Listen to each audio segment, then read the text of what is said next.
नमस्कार, मैं हूं रविंद्र जैन और आप देखना शुरू कर चुके हैं सबकी खबर।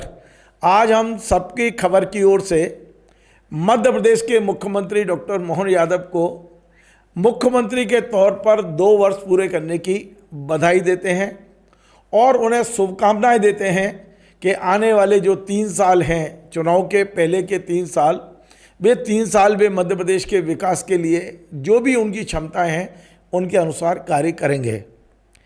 कल मुख्यमंत्री जी ने हमें भोजन पर बुलाया था और उन्होंने 4 पुस्तकें हमें सौंपी हैं। ये चारों पुस्तकें मैं लेकर आज आपके सामने बैठा हूँ। ऐसा लगता है कि मुख्यमंत्री जी ने ये जो 2 साल का उनका एग्जाम है, परीक्षा है, कुछ भी कह दें आप, उसकी उत्तर पुस्तिकाएं हमको सौंपी हैं और हमसे कहा हो कि ये है मेरी उत्तर पुस्तिका, आप जांच लीजिए और मुझे नंबर दे दीजिए। अब ये जो उत्तर पुस्तिकाएं हैं, एक है स्वाधीनता दिवस पर विशेष मध्य प्रदेश के जिलों की विकास यात्रा। ये शायद पुरानी किताब है लेकिन उन्होंने दी है और इसमें उन्होंने मध्य प्रदेश जिस संभाग में क्या क्या काम हुए हैं उसका लेखा जोखा इसमें पूरा की पूरा प्रस्तुत किया गया है। एक किताब है उनकी, एक बड़ी मोटी सी किताब है, ये जनसंपर्क ने छापी है। ये उन लोगों के पास होना चाहिए जो मध्य प्रदेश में कुछ नया करने वाले हैं और इसका हेडिंग है नई राय और नए अवसर। मध्य प्रदेश में आप किस तरह से नई राय बना सकते हैं और आपको क्या क्या अवसर मिलेंगे। नई 2 किताबें और उन्होंने सौंपी हैं और ये दोनों किताबों का हेडिंग है विकास और सेवा के 2 वर्ष सफलता की कहानियाँ।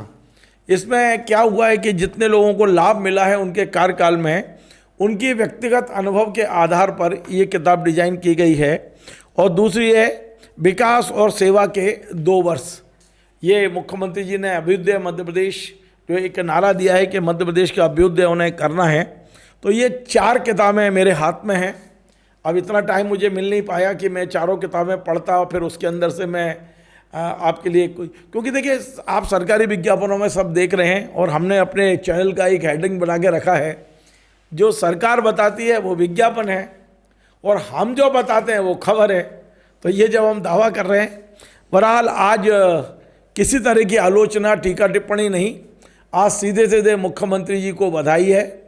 मुख्यमंत्री जी ने, ये बात सत्य है और मैं कोई किसी को मक्खन लगाने के उद्देश्य से कुछ नहीं बोलता हूँ, ये बात सत्य है कि मध्य प्रदेश के मुख्यमंत्री डॉक्टर मोहन यादव सरल हैं, सहज हैं और आम आदमी की तरह व्यवहार करते हैं। क्योंकि मैं कई बार उनसे मिला हूँ, व्यक्तिगत हमारे संपर्क भी हैं, हमारा उनका संवाद भी रहता है। तो एक सरल सौम्य मुख्यमंत्री मध्य प्रदेश को मिले हैं। सफलता असफलता ये तमाम सारी चीज़ों पर लोग अपने अपने ढंग से लोगों को कसते हैं।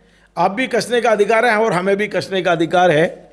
लेकिन मैं इतना बोलूँगा, देखिए हमें 365 दिन मिले हुए हैं मुख्यमंत्री की आलोचना के लिए, लेकिन आज उनकी सरकार के 2 वर्ष पूरे हो रहे हैं। जिस तरह से हम लोगों को जन्मदिन की बधाई देते हैं, वैसे ही आज मेरा मन केवल और केवल उन्हें बधाई देने का है, शुभकामनाएं देने का है और उनके उन कार्यों को याद करने का है कि जो वाकई मुझे पसंद है, मुझे अच्छे लगे। जो काम मुझे अच्छे लगे उनकी प्रशंसा करने में मैं कभी भी हिचकिचाहट नहीं करता, लेकिन जो मुझे कमी लगती है उसे बोलने में भी मैं कभी मतलब पीछे नहीं हटता हूँ और मैंने बोला है समय समय पर मुझे इस बात की खुशी है कि मुख्यमंत्री जी और उनकी सरकार ने आज तक सबकी खबर की जो आलोचनाएँ हैं, जो टिप्पणियाँ हैं, उसे अदरवाइज नहीं लिया, उसे एक चेतावनी के रूप में लिया है। और हमेशा मैंने पिछले दिनों यदि आपने देखा होगा एक कार्यक्रम बनाया था कि मुख्यमंत्री जी सब काम छोड़िए, लॉ एंड ऑर्डर संभालिए वरना मध्य प्रदेश बर्बाद हो जाएगा। मुख्यमंत्री जी दूसरे दिन PHQ गए और वो जो चीज़ें हमने पॉइंट आउट की थी उन सब पे उन्होंने गहन चर्चा और चिंतन किया था। अब मैं बात करूँ कि मध्य प्रदेश के मुख्यमंत्री डॉक्टर मोहन यादव ने 2 साल में क्या किया। मैं सच बता रहा हूँ, दिल से बता रहा हूँ, 2 साल में उन्होंने बहुत कुछ किया। एक मुख्यमंत्री को जिन्हें अचानक, आप सोचिए कि उन्हें 1 सेकंड पहले भी नहीं पता था कि वे अगले क्षण मुख्यमंत्री बनने वाले हैं। पहले से कोई प्लानिंग नहीं थी, हालांकि वे मंत्री रह चुके मध्य प्रदेश सरकार में, उन्हें पर्याप्त अनुभव था, लेकिन अचानक तीसरी चौथी लाइन में बैठे हुए एक युवक को उठाया और बोल दिया कि अभी आप मध्य प्रदेश के मुख्यमंत्री बन गए हैं। ऐसी परिस्थिति में मुख्यमंत्री बने हुए व्यक्ति ने अपना रोड मैप बनाया कि मुझे कैसे आगे बढ़ना है। 2 चीज़ों को उन्होंने सबसे पहले पकड़ा मैं आपको बता रहा हूँ, हालांकि जो पहले ऑर्डर निकले थे कि धार्मिक स्थलों से वो हटाना है, माइक हटाने हैं, लाउड स्पीकर हटने हैं, और जो खुले में मांस बिच रहा है, ये तमाम सारी चीज़ें लोकप्रियता के लिए हो सकती हैं, लेकिन जो आधारभूत चीज़ें थी वो दो पकड़ी थी उन्होंने। पहली पकड़ी थी उन्होंने सिंहस्थ पर। सिंहस्थ में कोई कमी नहीं रहना चाहिए। वे उज्जैन के रहने वाले हैं, महाकाल के कहना चाहिए कृपा से वो मध्य प्रदेश के मुख्यमंत्री बने हैं, और ये बात एक क्षण के लिए भी उनके दिमाग से नहीं निकलती कि मुझे तो महाकाल ने बनाया है, और वे महाकाल की सेवा में कहीं कोई कमी नहीं रखना चाहते। अब आप देखिए कि जिस दिन से सीएम बने हैं पिछले 2 साल से बढ़िया एक डिजाइन बन रहा है कि सिंहस्थ हमें कैसे करना है। 2028 में सिंहस्थ होना है, लेकिन अभी से ही उसकी पूरी प्लानिंग, सड़कों की प्लानिंग, वहाँ क्राउड मैनेजमेंट कैसे होगा, ये तमाम सारी चीज़ों पे उन्होंने फोकस किया। और कल जब वो प्रेस कॉन्फ्रेंस कर रहे थे और गर्व के साथ एक बात बोल रहे थे, तो लग रहा था कि एक आत्मविश्वास बोल रहा है। वो कह रहे थे कि इस बार सिंहस्थ में हम क्षिप्रा नदी के पानी में आपको स्नान कराएंगे, यानी कि मरी हुई क्षिप्रा, जिस क्षिप्रा के अंदर हम लोग क्रिकेट खेलते थे, हमने देखा लोगों को क्रिकेट खेलते हुए, जो क्षिप्रा सूख गई थी। और सिंहस्थ के समय हम कभी नर्मदा का पानी लाते थे, कभी ट्यूबवेल से पानी डालते थे, और जैसे तैसे स्नान, गंदी हो गई थी क्षिप्रा। उस स्वच्छ क्षिप्रा में स्नान कराने का यदि किसी ने बीड़ा उठाया, और जो आत्मविश्वास से बोल रहे हैं वो डॉक्टर मोहन यादव हैं। मैं खुले दिल से इस बात की तारीफ करूंगा कि महाकाल के इस बेटे ने सागर्व घोषणा की है कि 2028 में देश और दुनिया से जितने लोग उज्जैन पहुंचेंगे और सिंहस्थ में का स्नान करना चाहेंगे, उन्हें किसी दूसरी नदी का पानी नहीं मिलेगा, क्षिप्रा का ओरिजिनल स्वच्छ पानी मिलेगा। इस बात की घोषणा की मैं प्रशंसा करता हूं, और उस पर बाकायदा काम चालू हो चुका है। बाकायदा टनल बनी है, नीचे से टनल जा रही है, ऊपर खेती हो रही है, वाहन चल रहे हैं, बहुत सारी चीज़ें उन्होंने बताई थी। और दूसरा बड़ा काम उन्होंने किया इंडस्ट्री के क्षेत्र में। इंडस्ट्री के क्षेत्र में मोहन यादव जी, मुझे लगता है कि जिस दिन से सीएम बने हैं, शायद ही कोई दिन गया होगा जब उनका कोई ना कोई एक कदम मध्य प्रदेश में कैसे औद्योगिकरण बढ़े उसके लिए वो कर रहे हैं। वो देश घूमे, दुनिया घूमे, मध्य प्रदेश की जगह जगह, संभागीय जगह पे जा जाके उन्होंने कॉन्क्लेव की, और कैसे हमारा इंडस्ट्री वो बढ़ सकता है, इंडस्ट्री बढ़ सकती है, कैसे रोजगार के संसाधन बढ़ सकते हैं, उन्होंने पूरी जान लगा दी। मैं आपको कह रहा हूं कि मोहन यादव ने पूरी जान लगा दी। उन्होंने अधिकारियों से मीटिंग की, लैंड बैंक बनवाया, जो आने वाले व्यापारी बाहर के उद्योगपति हैं उन्हें हम कैसे रेड कारपेट दे सकते हैं, ये सारे प्रयास उन्होंने किए। मैं ये नहीं बोल रहा हूं कि वो 100% सफल हो गए, और 100% सफल कोई होता भी नहीं है, पर मेरे पास जो जानकारी है कि लगभग 30 लाख करोड़ रुपए के, 30 लाख करोड़ बहुत बड़ी राशि है, के प्रस्ताव आए थे, और लगभग 8 लाख करोड़ के प्रस्तावों पर मेरे ख्याल है होमवर्क शुरू हुआ है। मतलब वो ज़मीन पे उतरने की दिशा में आगे बढ़े हैं। यदि वाकई ये ज़मीन पे उतरते हैं, मैं कह रहा हूँ 8 लाख नहीं उतरे, 4 लाख उतरे हैं, 2 लाख उतरे हैं, 2 लाख करोड़ के भी यदि ज़मीन पे उतरते हैं तो बहुत लोगों को रोज़गार मिलेगा, हमारे यहाँ उद्योग बढ़ेगा, और हमारी जो एक तरह से मध्य प्रदेश का विकास है उसमें एक बहुत महत्वपूर्ण भूमिका निभाई जाएगी। मुख्यमंत्री जी ने कहा, एक सोच आप सोचिए कि उन्होंने बड़े महानगर बसाने का, जैसे एनसीआर है दिल्ली में, वैसे ही भोपाल और इंदौर को उन्होंने एनसीआर के तर्ज पर बनाने के लिए बाकायदा एक एक्ट पारित किया है। आसपास के छोटे जिलों से लोग आएँ, मजदूरी करें, वापस जाएं, बड़े, तो इंदौर और भोपाल को जिस तरह से उन्होंने मेट्रो सिटी बनाने का एक ड्रीम किया है, मैं ये कह सकता हूँ कि इन 2 साल में उन्होंने एक खाका बनाया है। अब अगले 3 साल उनके पास है उसमें रंग भरने के लिए। आप सोचिए कि जो मेट्रो सिटी का खाका बना है उसमें अभी आपको रंग भरने की ज़रूरत है, बहुत सारा काम करना पड़ेगा, क्योंकि भोपाल तो मास्टर प्लान के लिए तरस रहा है इस समय। मास्टर प्लान जब तक नहीं होगा, आप कैसे हमारे ये मेट्रो के सपने को पूरा करें, मेट्रो सिटी बनाने के सपने को पूरा करेंगे। तो निश्चित तौर पर ये 2 काम मुख्यमंत्री जी के, एक औद्योगिकरण, दूसरा सिंहस्थ, और तीसरा काम इन्होंने जो बड़े नगर बना के और एक मेट्रो सिटी बनाने का जो एक सपना दिखाया है, मुझे उम्मीद है कि इस सपने पे भी वो खरा उतरेंगे। हालांकि एक ऐसी चीज़ भी उन्होंने की है, व्यक्तिगत तौर पे मैं मानता हूं कि हम नगद किसी को भी पैसा देने के बजाय व्यवसाय दें, खड़ा करें पैरों पे। लेकिन एक वायदा था शिवराज सरकार का कि लाडली बहनों को हम 1000 नहीं, 1200 नहीं, हम 1500, 3000 तक देंगे। उस दिशा में एक कदम मुख्यमंत्री जी ने उठाया है, और आपने देखा पिछले रक्षाबंधन के बाद से 1500 रुपये उन्हें देना शुरू किया है। यानी कि जो लोग कह रहे थे कि शिवराज सरकार जाते ही ये योजना बंद हो जाएगी, लाडली बहना योजना, डॉक्टर मोहन यादव ने पूरी ताकत लगा दी, कर्जा लिया, कुछ भी किया, लेकिन लाडली बहना योजना को बंद नहीं होने दिया उन्होंने, और बल्कि उन्होंने 250 रुपये और बढ़ा दिए हैं। मैं पुनः कह रहा हूँ, व्यक्तिगत तौर पे मैं इसके पक्ष में नहीं हूँ, लेकिन एक मुख्यमंत्री ने प्रदेश की लाडली बहनों को यदि कुछ दिया है तो हमें उसका उल्लेख करना हमारी मजबूरी भी है और हमें करना भी चाहिए।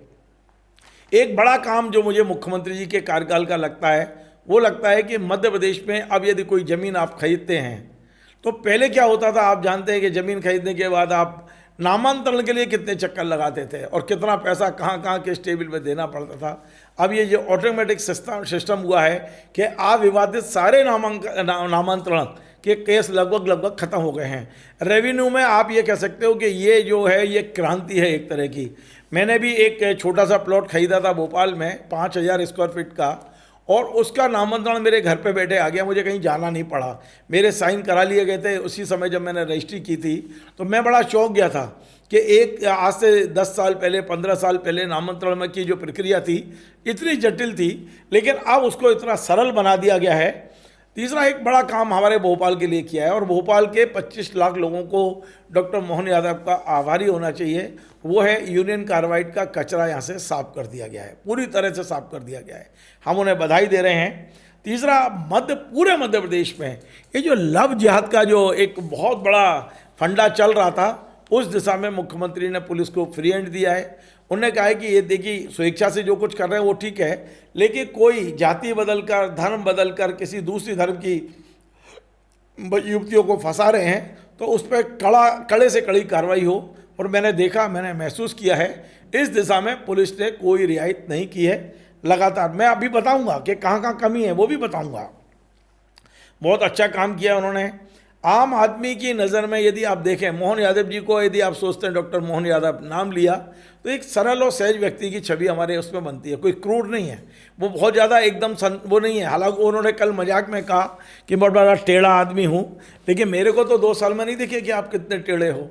मैं तो कई बार मिला भी हूँ आपसे, मेरे आपके खट्टे मीठे संबंध भी रहे हैं। आप जानते हैं, आपने मेरे खिलाफ एक बार कार्रवाई की, लेकिन बाद में आपको लगा कि नहीं ये गलत है, तो आपने मुझे गले भी लगाया। तो मुझे लगता है कि आप टेढ़े नहीं हैं, आप बेशक कह रहे हैं, लेकिन एक सरल व्यक्ति की छवि उभरती है। मैं पहले बोल चुका हूँ कि आज उनका एक तरह से सरकार का जन्मदिन है, तो मैं आज प्रशंसा करूँगा जो चीज़ें मुझे अच्छी लगी। मुझे लगता है कि कुछ सलाह देनी है तो मेरे पास 365 दिन हैं, और रोज़ सलाह दूंगा, तीखी लगे अच्छी लगे, हमेशा दूंगा आपको। लेकिन आज जो आपने अच्छा किया है, मैं 100% खुले दिल से आपकी तारीफ भी करूंगा।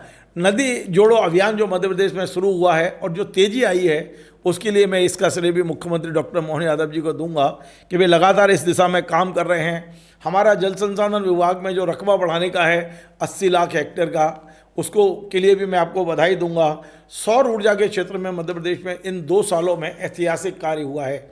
47% सौर ऊर्जा और लगभग 20% हमारे जो पवन ऊर्जा से जो बिजली, मतलब एक तरह से कहना है उसकी बढ़ोतरी हुई है, उसके लिए मैं मोहन यादव जी को, क्योंकि ये जो कहना चाहिए विंड एनर्जी है, वो उज्जैन के आसपास बड़ी तेज़ी से उसने पैर फैलाए हैं, तो मैं बधाई दूंगा। और एक और, हालांकि वो आम आदमी का लेना देना नहीं है, लेकिन आपने कोशिश बहुत की कि मध्य प्रदेश में ज़्यादा से ज़्यादा एयरपोर्ट हों और मध्य प्रदेश में ज़्यादा से ज़्यादा हवाई यात्राएं हों। आप कोशिश करते हैं, लोग आते भी हैं, लेकिन चूंकि बिजनेस नहीं मिलता तो कई बार बंद हो जाते हैं। पर पहली बार मैंने देखा कि दतिया में फ़्लाइट पहुंची, रीवा फ़्लाइट पहुंची, छोटी छोटी जगहों पे आपने फ़्लाइट पहुंचाई। अब आपने हेलीकॉप्टर भी चला दिए कि ओंकारेश्वर और महाकालेश्वर ये सब जगह हेलीकॉप्टर की सेवाएं शुरू की आपने, तो उसके लिए भी मैं साधुवाद देता हूँ। सफलता असफलता का मूल्यांकन होना है। मैंने पहले ही बोल दिया है कि ये जो 4 किताबें मेरे सामने रखी हुई हैं, मैंने फिर बता देता हूँ। अभ्युदय मध्य प्रदेश विकास और सेवा के 2 वर्ष, फिर नई राहें और नए अवसर, और ये है मध्य प्रदेश में जिलों के विकास यात्रा। ये 4 किताबों को मैं ये मानता हूँ कि ये डॉक्टर मोहन यादव जी की उत्तर पुस्तिकाएँ हैं। 2 साल में आपने जो उनको काम दिया और उन्होंने जो किया है वो इसमें समाहित करने की कोशिश की है मध्य प्रदेश जनसंपर्क विभाग ने, और निश्चित तौर पर इसके लिए मैं उनको मुख्यमंत्री जी को आभार व्यक्त करता हूँ। बहुत सारी योजना है, यदि बोलूँगा तो ऐसा लगेगा कि मैं पता नहीं क्या कर रहा हूँ, लेकिन 2-3 चीज़ों पे मैं मुख्यमंत्री जी आपका ध्यान आकर्षित करना चाहता हूँ। आपको मध्य प्रदेश के हित में यदि ज़रूरत हो तो आप दिल्ली में भी बात करना चाहिए। एक बात जिससे हम व्यक्तिगत रूप से बहुत ज़्यादा दुखी हैं कि गुजरात के एक व्यापारी की तिजोरी भरने के लिए हमारे जो सिंगरौली का जंगल कट रहा है, मैं उसके खिलाफ हूँ और मैं उम्मीद करता हूँ कि आपकी कुछ मजबूरियाँ हैं, क्योंकि दिल्ली का फैसला है, आप उसके विरोध में नहीं जा सकते हैं, लेकिन आपको कहीं ना कहीं अपनी बात कहना चाहिए। अब जो सिंगरौली का जंगल कट रहा है, इसके बाद आगे ना कटे, इस बात के लिए आप अभी से कमर बांध लीजिए।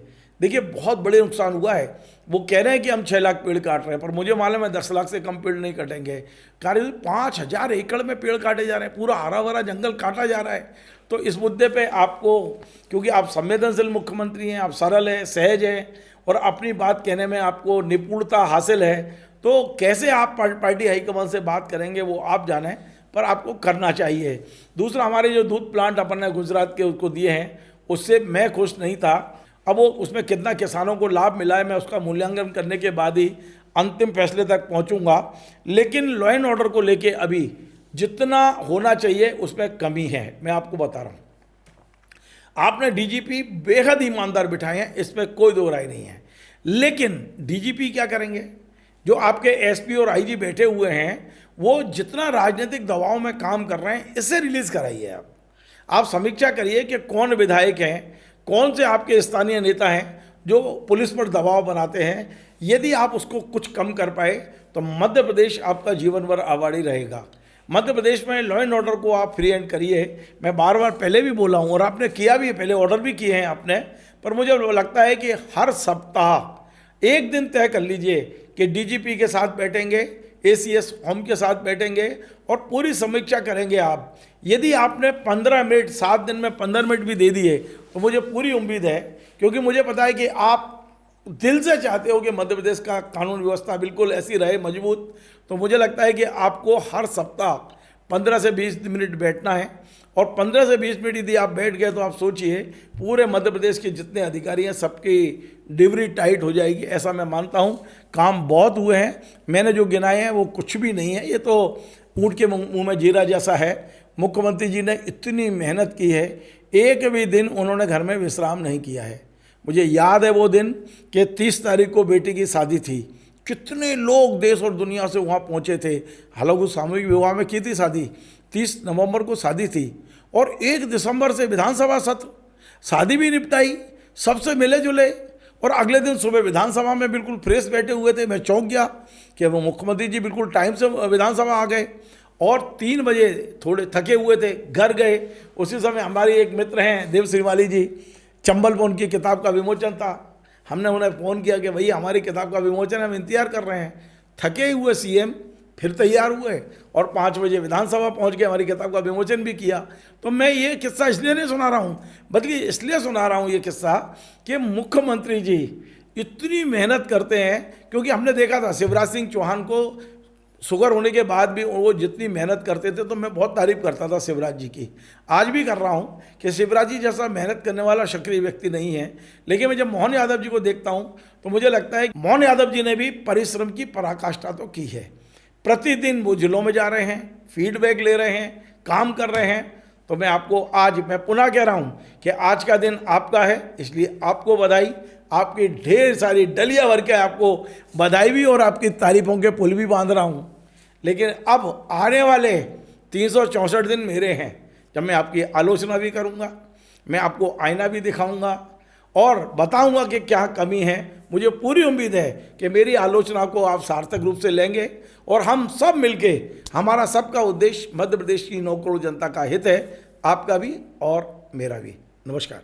Join the next be the best, Bundelkhand का सबसे विशाल और आधुनिक विश्वविद्यालय ज्ञानवीर यूनिवर्सिटी। ये सिर्फ एक यूनिवर्सिटी नहीं, ये है आपके सपनों का लॉन्च पैड। यहाँ मिले आपको smart classrooms, modern campus, updated labs और एक्सपीरियंस्ड फैकल्टी। हर स्टूडेंट को मिलता है कॉन्फिडेंस, ग्रोथ और एक ब्राइट करियर का प्रॉमिस। नए सेशन के लिए एडमिशन ओपन है, तो इंतजार कैसा?